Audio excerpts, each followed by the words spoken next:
Very simply, I'm looking for more funding to actually treat the hogweed down in Clonlara and down in Shannonbanks and in Westbury. Now, we've had good progress in Shannonbanks, we've had good progress in Clonlara. At the end of Westbury, at the end of Greenon and Brooklawn, that area, there is about 2 acres completely covered by hogweed.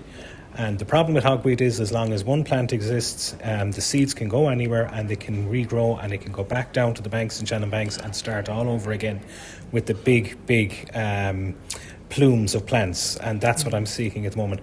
I had a motion in last year to Clare County Council, and it was a simple one to find more funding. The Minister came back and said funding is available from National Parks and Wildlife Service, so I'm urging Clare County Council to go and get the money from that to increase the amount of treatment that's going on. So the resources being put towards it at the moment aren't sufficient? No, they definitely can't be, because, you know, as I say, Shannonbanks is making progress. We've managed to get rid of an awful lot of it, but if you go up the bank, and it is only about half a kilometre up the bank, it is just really bad. All you can see in this area is hogweed. There's literally nothing else up there. What are your fears around this problem if it isn't tackled? Well, you see, the problem with hogweed is it's an invasive species, right? So it has no enemies. No animals are going to go in and eat it, right? And then, of course, one plant creates thousands of seeds. The seeds can exist in the water. They can stay alive in water for 5 years. They find land at a certain point, and of course, the plants start growing, and the whole cycle starts again.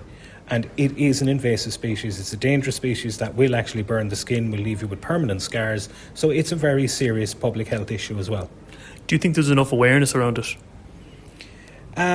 Right, where I'm actually from originally, Shannonbanks, there's certainly an awful lot of awareness around it, right? Outside of those areas, I'm not sure, right? We have seen it for at least 40 years at this stage, and we've had sessions where it gets really bad. People come in and treat it at a certain point, and then it goes down again. But as I say, if it's not treated in other areas, it always comes back. And that would be the fear, I suppose, that if somebody isn't from the area and visits, or if, God forbid, a child is nearby, they're not going to know the risks.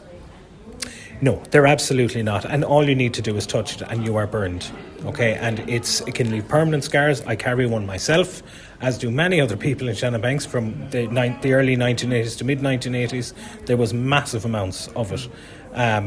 And it is my biggest fear is small children go into some of these places and start messing inside. They're thinking it just looks like rhubarb, and it most certainly isn't. What did you think of the response you got today? Were you satisfied, and did you get the sense that it'll be acted on? No, I'm not satisfied so far. I think there really needs to be more action done on this one, and the risk to public safety really needs to be taken more seriously. It's not enough to just ask the roads department to give some money to kill some plants in Shannonbanks and in Clonlara and in Westbury. We need a lot more money and a lot more time and commitment to actually getting rid of this. This is a long cycle. It takes 4 to 5 years to get rid of this in any area. So no, it's not enough.